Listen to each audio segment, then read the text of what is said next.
Itu kata Rasulullah itu satu-satunya pintu kenabian yang belum tertutup. Masalahnya gini, yang ngomong tentang mimpi itu siapa? Ya, harus orang yang kredibilitasnya tinggi, harus orang yang nggak pernah ngebohong, harus orang yang hebat, harus orang yang soleh, harus orang yang benar gitu. Kalau tukang bohong cerita mimpi ya kita jangan percaya gitu loh, karena dia tukang bohong hidupnya, dia tuh ngebohong gitu loh. Sekarang ada orang bilang itu kuburan kakek moyang aneh, padahal itu bukan, kan ngebohong, ya kan? Itu kuburan kata semua dinirat adalah binyanya, kan itu tukang bohong, itu ngebohong apa segala macam. Terus dia ngomongin hal gaib, dia ngomongin mimpi, dia ngomongin ini, dia ngomongin itu, ya kita nggak boleh percaya. Kita nggak boleh percaya karena dia tukang bohong. Berarti dia ngomongin mimpi juga pasti bohong. Dia ngomongin hal gaib juga pasti bohong. Tapi kalau gue ingat ajaran Abah Guru Sekumpul ya, kata Abah Guru Sekumpul gini, kita itu mesti waspada sama diri kita sendiri. Kalau kita pengen jadi orang benar itu kita mesti seujun sama diri sendiri, harus seujun sama orang lain. Jadi kalau kita itu tuh mesti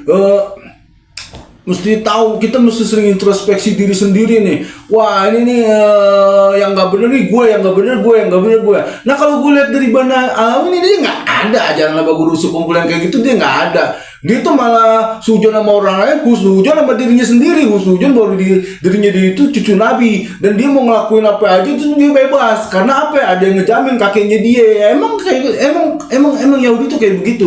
Selalu membangga-banggakan nasab dari zaman dulu, dari zamannya Nabi Harun juga kayak begitu ya. Terus ada orang lagi gini, jangan membongkar aib. Ini bukan ngebongkar aib.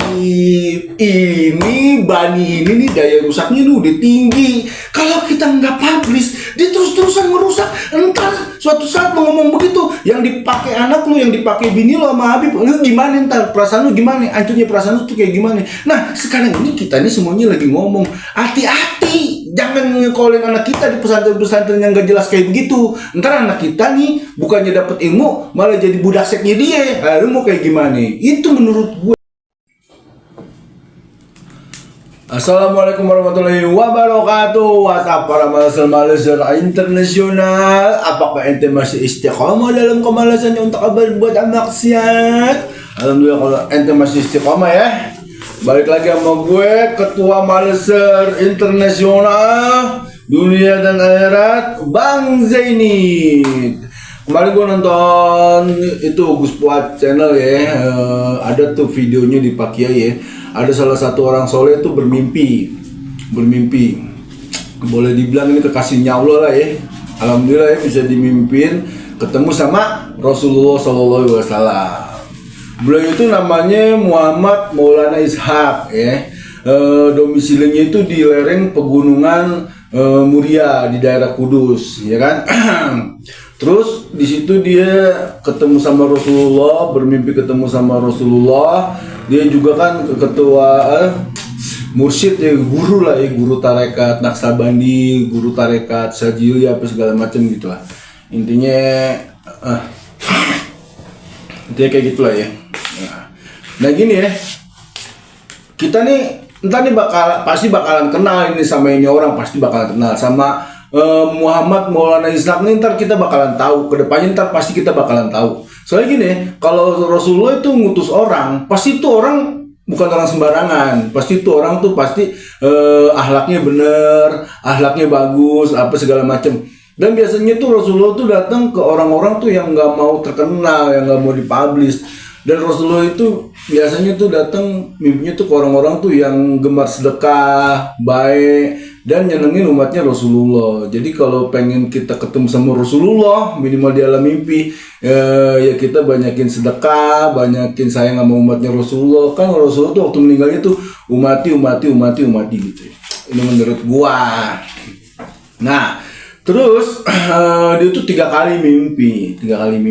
Dan dia ini dulunya nih muhibinnya Habaib juga. Dia kenapa jadi muhibinnya Habaib? Karena dia mencintai Rasulullah. Dan waktu itu dia yakin bahwa Habaib itu masih zuriyahnya Nabi. Dan waktu mimpi pertama dia nanya, ya Rasulullah, apakah Bani Alawi itu zuriyahmu gitu? Terus kata Rasulullah ngomong, setiap umatku yang beriman kepadaku dia adalah keluargaku, tapi khusus untuk Ba'alawi ini nih, kalau dia ngaku zuriahku, dia bukan zuriahku gitu, bukan darah daging gitu. Maksudnya secara fisik ya. kalau secara rohani kan kita semua tuh tercipta dari nurnya Rasulullah gitu loh. Jadi sinkron nih sama ajarannya Abah Guru Sekumpul, bukan ajaran sih, sama hadis yang di itu Nabi ke Jabir itu ya. Yang banyak didoifin sama ulama-ulama yang begitu dah gitu deh. Terus di mimpi yang kedua dia nanya, Rasulullah datang lagi ya, Rasulullah datang lagi, dan Rasulullah itu marah di mimpi dia yang kedua, bilangin sama Bani Alawi itu, Rasulullah itu nggak ridho, Rasulullah itu benci dan murka terhadap manusia-manusia yang mengaku keturunan beliau, yang mengaku darah daging beliau, ya kan? Tapi mereka menginjak, memeras, dan menzolimi umatnya Rasulullah, menginjak, memeras, ngebohongin apa segala macam, intinya kayak gitulah ya. Dan bilangin kepada Ba'alawi itu supaya berhenti melakukan kejahatan ini, perbuatan-perbuatan buruk mereka tuh diberhentiin gitu. Ini karena kasih sayang Rasulullah sama Bani Alawi ini. Mudah-mudahan nih dengan kayak begini nih, dengan mimpi kayak begini nih, Bani Alawi ini yang benar-benar sadar nih, yang benar-benar cinta sama Rasulullah ya, dia stop, berhenti berbuat kerusakan di dunia ini, berhenti jadi homo, berhenti mencabuli bininya jamaah, berhenti jadi pedofil, berhenti ngemprutin santri, berhenti inilah, berhenti itu, berhenti jualin jigong, berhenti ini, berhenti itu, berhenti minta disembah. Jadi gue ingat ajaran Abah Guru Sekumpul ya, kata Abah Guru Sekumpul gini, kita itu mesti waspada sama diri kita sendiri. Kalau kita pengen jadi orang bener itu, kita mesti seujun sama diri sendiri, husnuzon sama orang lain. Jadi kalau kita itu tuh mesti tahu, kita mesti sering introspeksi diri sendiri nih. Wah ini nih yang nggak bener nih gue, yang nggak bener gue, yang nggak bener gue. Nah kalau gue lihat dari Bani Alawi ini, dia nggak ada ajaran Abah Guru Sekumpul yang kayak gitu, dia nggak ada. Dia tuh malah sujon sama orang lain, husnujon sama dirinya sendiri. Husnujon baru dirinya dia itu cucu Nabi, dan dia mau ngelakuin apa aja itu dia bebas. Karena apa? Ada yang ngejamin kakeknya dia. Emang Yahudi tuh kayak begitu. Selalu membangga-banggakan nasab dari zaman dulu, dari zamannya Nabi Harun juga kayak begitu ya. Yahudi tuh selalu membangga-banggakan nasab kayak gitu.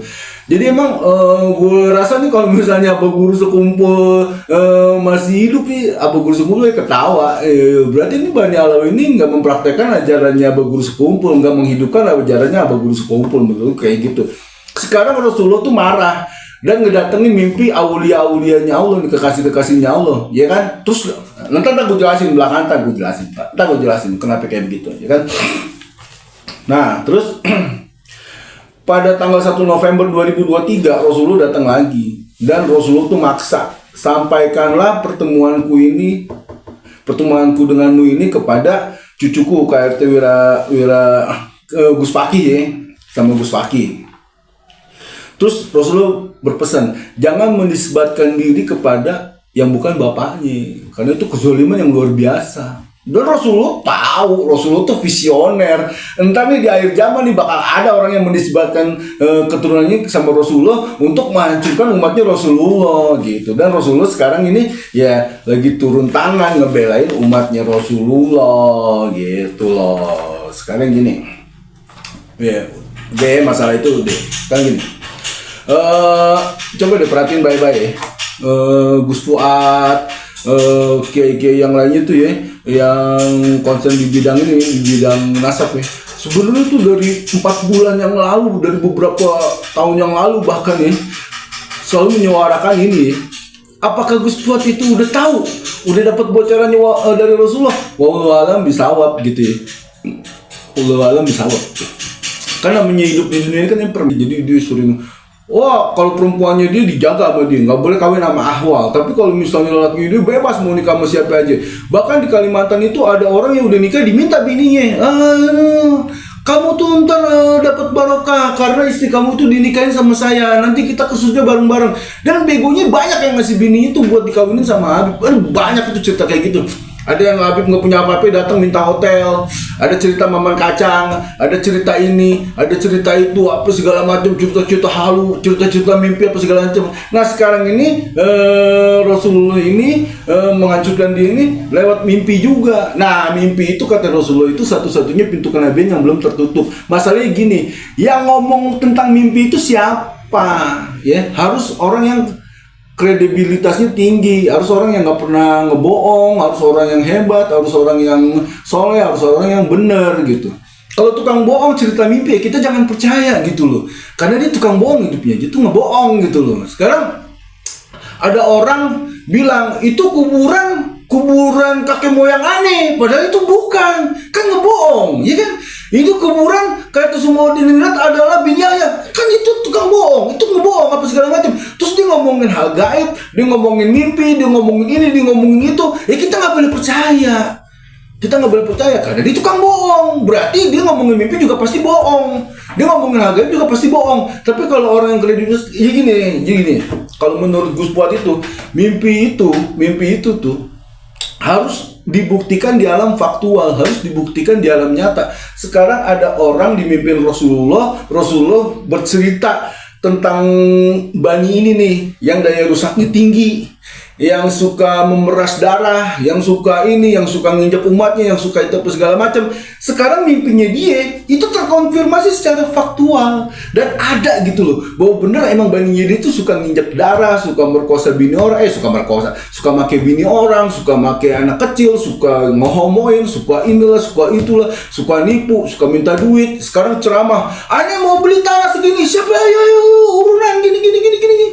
Wah kita ngasih duit buat surga. Entar kitanya yang capek ngasih duit ke dia mau udah dapet duit leha-leha, beli mobil sport, beli ini gaya-gayaan. Wah nih aneh nih disayang sama Allah, buktinya aneh kaya. Begitu kan, flexing terus kan. Padahal terus ada orang lagi gini, jangan membongkar aib. Ini bukan ngebongkar aib. Ini Bani ini nih daya rusaknya udah tinggi. Kalau kita nggak publish, dia terus-terusan merusak. Entar suatu saat mau ngomong begitu, yang dipakai anak lu, yang dipakai bini lu sama Habib, lu gimana ntar? Perasaan lu gimana? Hancurnya perasaan lu tuh kayak gimana? Nah sekarang ini kita ini semuanya lagi ngomong, hati-hati. Jangan ngekolin anak kita di pesantren-pesantren yang gak jelas kayak begitu. Ntar anak kita nih bukannya dapet ilmu, malah jadi budak seknya dia. Lu mau kayak gimana? Itu menurut gue. Nah jadi gini ya, jadi jangan telak mentah-mentah lah, jangan telak mentah-mentah. Ini hadis ini dipakai buat ini juga. Ada hadis, ada porsinya, ada tempatnya. Itu yang dibilang Rasulullah tuh kayak begitu. Ada orang datang, pokoknya gue bukan ahli agama, gue bukan ini apa segala macam. Cuma gini lah, kita pakai akal sehat kita pakai ini kita buat berpikir bahwa Bani ini daya rusaknya tinggi. Rasulullah sampai turun langsung ke orang-orang soleh ini, dan gue yakin nih yang didatengin sama Rasulullah orang-orang soleh ini bakalan terkenal di masa yang akan datang. Kita bakalan tahu akhlaknya dia, kita bakalan tahu kredibilitasnya dia, kita bakalan tahu kehebatannya dia. Itu gue yakin. Nggak mungkin Rasulullah tuh ngedatengin orang tuh yang biasa-biasa aja. Nah kalau orang mimpi ketemu Rasulullah tapi dia tukang bohong, jangan dipercaya. NU adalah bikin kakek aneh begini, jangan dipercaya. Strukturnya udah gitu aja. Atau gue ngomong jadi kemana-mana, gue cuma ngomong kayak begini doang biar kita tuh semangat bahwa sebenarnya tuh Rasulullah itu ya bapak ruh kita gitu. Rasulullah tuh sayang sama kita. Kalau kita dizolimin pasti Rasulullah turun, jagoannya turun. Dan sekarang Rasulullah lagi turun, lagi ngebelain kita semua. Makanya dari itu, kalau kita pengen ikut grupnya Rasulullah, ikutin aja kiai-kiai itu yang udah didatengin sama Rasulullah. Kiai yang nggak pernah bohong. Wali itu boleh keliru tapi nggak boleh bohong. Udah gitu aja. Pegang keyword ini. Udah gitu aja. Salam dari gue, Bang Zaini, orang terngaco di planet ini. Assalamualaikum warahmatullahi wabarakatuh.